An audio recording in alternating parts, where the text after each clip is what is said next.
तो इस लेक्चर में हम समझेंगे इन्फ्लुएंसर मार्केटिंग के फंडामेंटल्स। ये मेरा एक बड़ा फेवरेट सब्जेक्ट में से आता है जब मैं डिजिटल मार्केटिंग की बात कर रहा होता हूँ। इसमें बहुत सारे मिथ्स एंड फैक्ट्स। तो पहले तो हमें कोई भी कैंपेन हमने करनी, मैंने आपको अपने शुरू लेक्चर में बताया था कि एक अच्छा डिजिटल मार्केटर वो होता है जो डाटा और फैक्चुअल बेसिस पर काम, कॉन्फिडेंट आप होते हैं, आप बेहतर एनालाइज करते हैं, आप बेहतर प्लान करते हैं, आप बेहतर एग्जीक्यूशन में जाते हैं।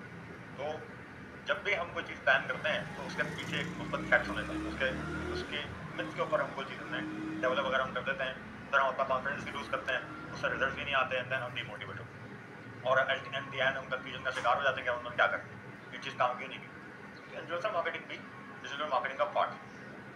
इन्फ्लुएंसर मार्केटिंग को लेके इस इंडस्ट्री के अंदर बहुत सारे मिथ्स हैं और गलतियाँ हैं जो मेरे नज़दीक बिल्कुल गलत चीज़ें मार्केट के अंदर स्टैब्लिश्ड हैं। सबसे पहली और सबसे बड़ी चीज़ तो ये है कि इन्फ्लुएंसर को आप लेते हैं, जो भी इन्फ्लुएंसर ट्रेंड है आप उस इन्फ्लुएंसर को उठा लें एंड उसको मार्केटिंग करा लें। ये एक बिल्कुल गलत तरीका है इन्फ्लुएंसर को आइडेंटिफाई करने का, इन्फ्लुएंसर को उठा कर अपने लिए मार्केट करने का सबसे गलत तरीका है, सबसे गलत अप्रोच है। क्यों गलत अप्रोच है? ये नहीं है गलत अप्रोच के ट्रेंड में नहीं होना चाहिए, नहीं होना चाहिए, बिल्कुल उसको होना चाहिए, लेकिन सिर्फ इसी बेसिस पे नहीं हो सकता। अगर आप सिर्फ इसी बेसिस पे लेके आ जाएंगे तो बहुत सारी गलतियाँ कर देंगे। मैं एग्जाम्पल के तौर पर आपको एक मिसाल देता हूँ।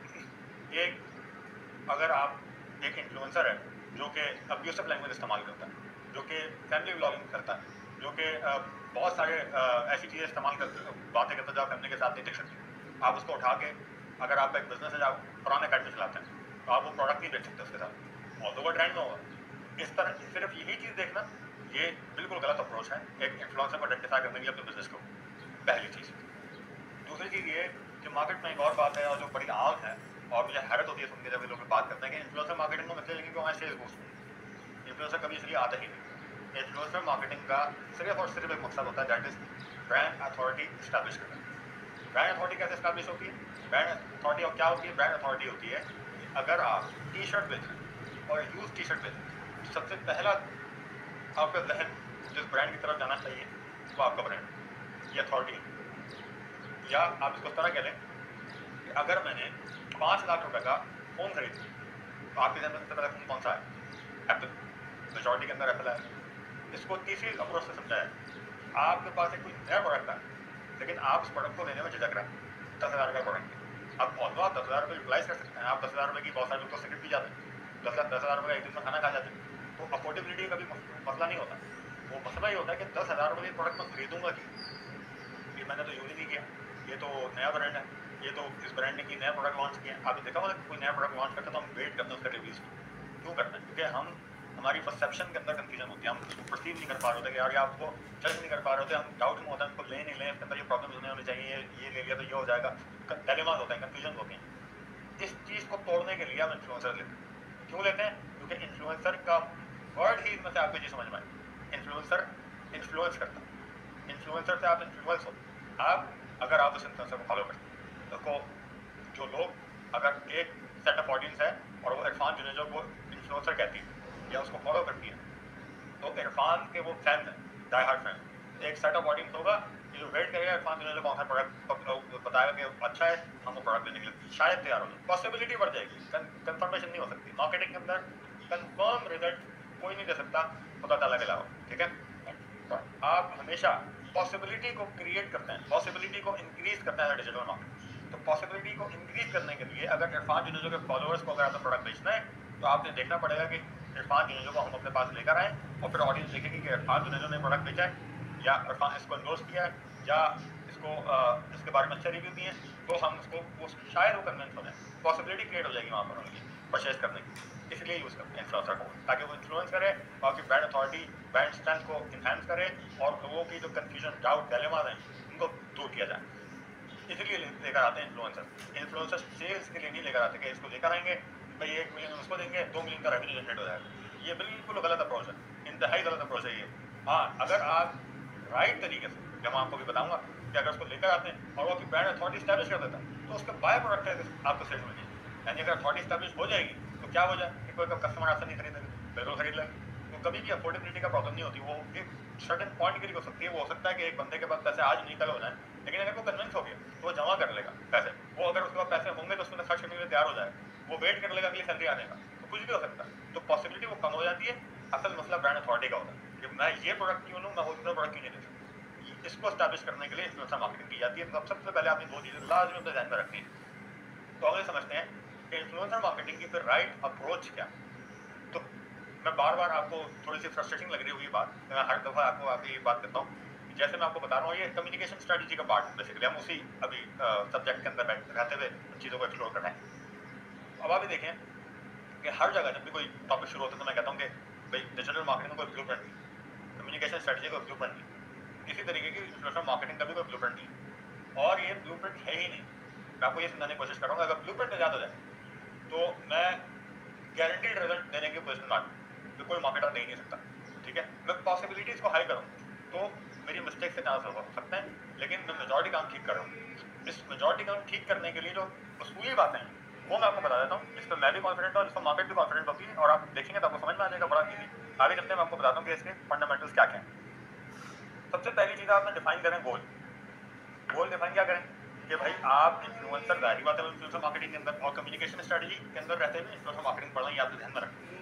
तो इन्फ्लुएंसर मार्केटिंग में जब बात करूँगा तो मैं पहले गोल डिफाइन करूँ कि भाई हमारा जो इन्फ्लुएंसर को लाने का मकसद है वो क्या है। हम ब्लॉगिंग पे जाएंगे, ठीक है, हम जो है वो शॉर्ट रील कंटेंट पे जाएंगे, हम एक्सप्लेनेटरी वीडियो पे जाएंगे, हमारा गोल क्या है, कंटेंट को ध्यान में रखते हैं। पहले तो आपको गोल डिफाइन करें, ये हमारा गोल है। आप बोले भाई मैं तो ब्लॉगिंग पे जाऊँ, या आप बोले मैं शॉर्ट रील्स पे जाऊँ, कोई भी एक गोल हो सकता है, तो कंटेंट के सामने रखते हैं। तो पहले तो आपको वो गोल डिफाइन करना कि ये कंटेंट को सामने रखते हुए हमारा गोल है कि हमें छोटे मिनट में, 1 मिनट में 30 सेकंड के अंदर अपना पूरा प्रोडक्ट एक्सप्लेन करना। या आप कहेंगे भाई हमारा गोल है हमें सप्लीमेंटल मार्केटिंग करनी है, तो हमें क्या करना है, ब्लॉगिंग के अंदर भी हम छोटा सा अपना प्रोडक्ट इंटीग्रेशन कर लें।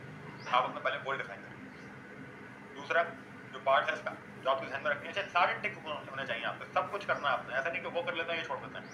सेकंड चीज़ ये क्या है, आइडेंटिफाई डिफाइन योर ऑडियंस। अभी हमने ये सारी चीज़ सीखते हुए क्या अपनी ऑडियंस को डिफाइन नहीं करेंगे तो चलेंगे क्यों? क्योंकि अगर आपको यही नहीं पता कि मेरा ऑडियंस कौन है, तो आपको कैसे पता लगेगा इस ऑडियंस को कौन सा इन्फ्लुएंसर इन्फ्लुएंस करता है। यानी अगर आपकी ऑडियंस 40 साल प्लस लोग होगी, अब आप इरफान यूजर को लेकर आ जाएंगे तो गलती करेंगे, क्योंकि 45 प्लस एजेस वाले इरफान यूजर को शायद नॉट पॉसिबल कि वो फॉलो ही नहीं करता, बहुत ही छोटा सा हो तो पैसे जाया कर देंगे। ठीक है, तो ऑडियंस को हमने कोई एक्टिविटी की तो आपने लाजमी ऑडियंस को सामने रखना, डिफाइन करना कि मेरी ऑडियंस क्या है। तीसरा सबसे मुश्किल काम कि डिफाइन योर बजट। इन्फ्लुएंसर की बात कर रहा हूँ। अब ये क्यों करना है, क्योंकि आप ये बोलेंगे यार मेरे पास तो भाई 50,000 रुपये बजट है और आप ये जाएंगे तो नहीं मिल सकता। ठीक है, तो आप अपना बजट देखें, बजट क्या है मेरा, ऑडियंस क्या है मेरी, और मेरा गोल क्या है, तो आप देखें ऑटोमेटिकली निकल के जाए। तो मैं आपको समझाऊंगा। Fourth, choose type of campaign. ये अलग बात है गोल, और इसमें फर्क ये है कि उसमें आपने कंटेंट को गोल सामने रखा है, यहाँ पर क्या है टाइप ऑफ कैंपेन। ये अवेयरनेस किस लिए, किस मकसद से, ये आप अवेयरनेस के लिए कर रहे हैं, या आप एजुकेट कर रहे हैं लोगों को, या दोबारा याद दहानी कर, या आप अपनी ब्रांड की अपने ब्रांड की रिकॉल लिस्ट बढ़ा रहे हैं, किस लिए कर रहे हैं, तो वो सामने होना चाहिए। फॉर एग्जाम्पल आप बोले कि ये पेन है और ये मैंने पेन लॉन्च किया, तो मैं उस पेन की अवेयरनेस और एजुकेशन करूँ, किसके थ्रू करूँगा, एक इन्फ्लुएंसर के थ्रू करूँ, जो जाके इन्फ्लुएंस करेगा और वो बताएगा पेन क्या अच्छा है, इसमें कितने का है, ये कहाँ से ले सकते हैं, ये मार्केट के अंदर इसके अंदर यूएसपीज क्या है, पाकिस्तान का है नहीं है। ये एजुकेट और अवेयर में करूँगा इन्फ्लुएंसर के through. Education, awareness, brand recall, जो आपका गोल बेसिकली गोल क्या है, किस मकसद से कर रहे हैं आप ये मार्केट, उत्तर बता चुका हूँ।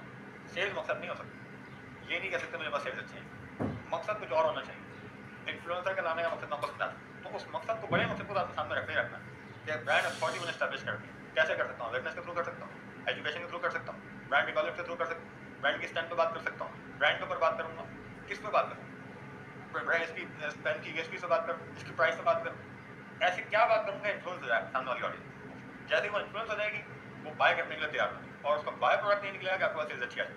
ठीक है, ये चौथा पार्ट। पांचवा पार्ट इसका ये था, ये है decide on the social media platform you want to use. Very easy, यानी आपने जब ऑडियंस पूरा पार्ट में हमने पूरी एक्टिविटी की है, उसमें आप देखेंगे कि कौन सा इन्फ्लुएंसर, कौन सा मैं सोशल प्लेटफॉर्म इस्तेमाल करूँगा, यूट्यूब करूँगा, अभी फेसबुक मुझे चाहिए या ट्विटर चाहिए, वो एक्सेट्रा। आप तीनों चारों भी हो सकते हैं, सारे भी हो सकते हैं, और एक दो भी हो सकते हैं, based on your audience and part perform. Sixth इसके अंदर ये कि find your brand influencers.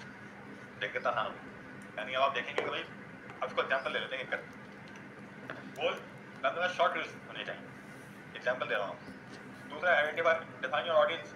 Audience क्या है कि भाई मेरे 25 साल से लेकर 35 साल तक की एज है ऑडियंस की, गोल मैं सिर्फ एज पे बात कर रहा हूँ फिलहाल, और यंग होने चाहिए, ठीक है। दूसरा ये आ गया short reel young audience, define your budget. आप बोले भाई मेरे पास बजट का मसला नहीं, 2 मिलियन 3 मिलियन बजट है, मोबाइल इन्फ्लुएंसर एग्जाम्पल दे रहा हूँ खाली। और अवेयरनेस, एजुकेशन, फिर यूट्यूब, फेसबुक, इंस्टाग्राम, 3 प्लेटफॉर्म है। कौन सा इन्फ्लुएंसर निकल के आया पूरा? अरफान जुनेद आ सकता है, हमजा भट्टी आ सकता है, जुनेद अकरम आ सकता है, बहुत सारा और आ सकता है जो आपके ध्यान में आ रहा है। आपके पास ब्रांड इन्फ्लुएंसर निकल के आया। अब आप देखेंगे मेरा प्रोडक्ट या तो प्रोडक्ट नहीं आप छोड़ सकते हैं, तो प्रोडक्ट किसका सबसे ज़्यादा राइट फिट? अब तीन में से कोई एक ही आना, तो आपने चूज़ करना।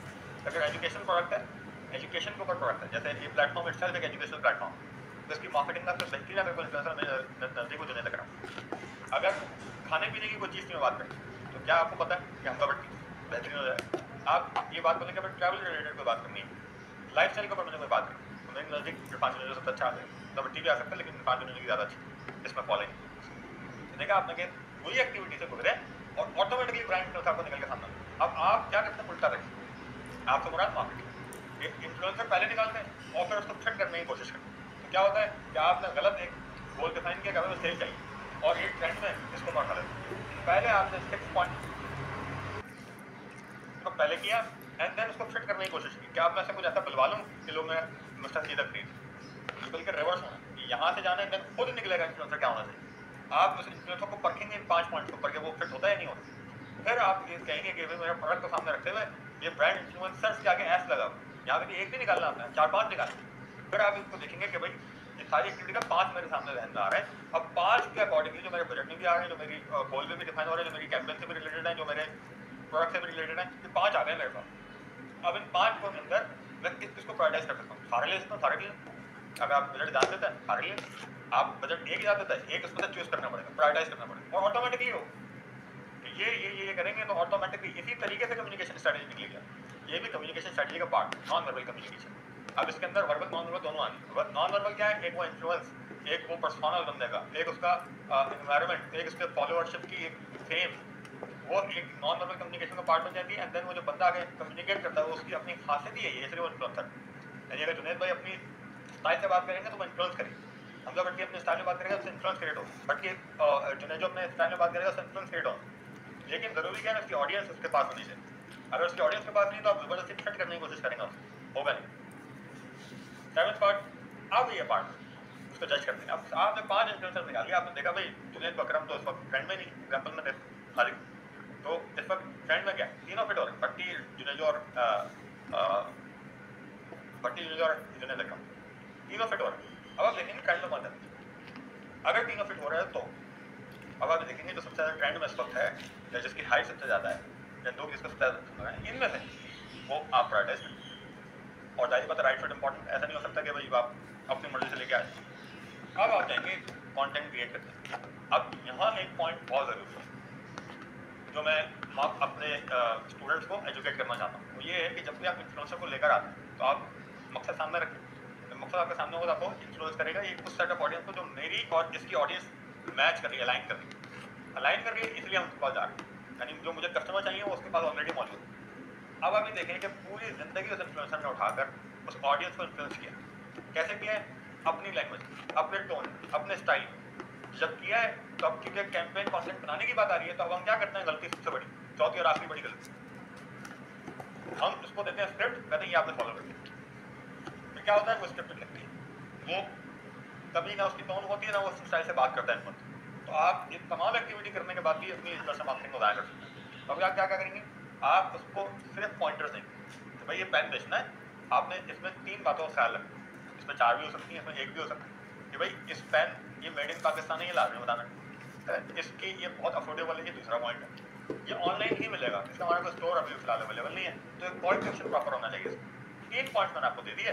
अब आप जाएँ और अपने तरीके से मार्केटिंग, अपने तरीके से कॉन्टेंट, तो क्या होगा, इन्फ्लुएंसर को फ्रीडम मिलेगी अपनी तरीके से कंटेंट बनाने, जिसकी वजह से उसको लोग फॉलो करते। और आपने चूंकि उसको 3-4 पॉइंटर्स भी दे दी, तो अब क्या होगा कि वो उनको पॉइंटर्स को सामने रखते हुए उसको फ्रीडम पूरी मिल जाएगी। जबकि क्या हम क्या करते हैं, हम उसको स्क्रिप्ट देते हैं कि यही करनी है, जैसे ही वो अपना कंटेंट अपने सोशल मीडिया पर लगाता है तो ना उसको फ्रीडम होती है, वो बिल्कुल बेदली से बनाएगा। जाहिर बात इंसानी फितरत है, तो उनकी गलती नहीं है, बेदली से बनाएगा।